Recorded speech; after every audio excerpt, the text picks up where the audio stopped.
Mi danes uživamo v lepem vremenu, več o poti pa kolega Blaž. Ja, na kratko tistim, ki ta vrh ni znan, čeprav se verjetno vsak ozre nanj, ko se peljemo proti Primorski, proti morju. Izvoz iz avtoceste razdrto, potem označeno parkirišče in malo nas pričaka tabla, kjer piše 1,5 po krajši, 2,5 po daljši poti.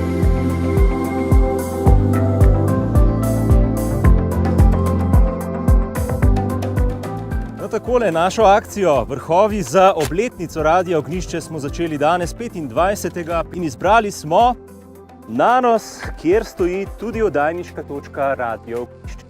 Kopje se v razgledih, od koder stojimo, vidimo seveda celotno Vipavsko dolino, pogled seže, ne boste verjeli, ali pa do morja.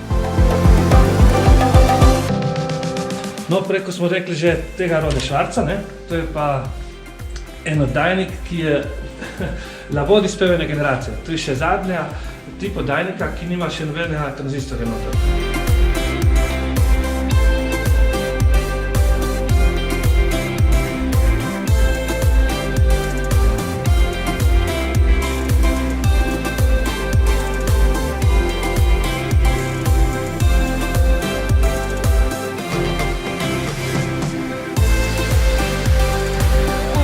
Hoje in prekrasnega vzpona na Nanos smo se zdaj začeli spuščati in še nekaj korakov pa bomo na cilju.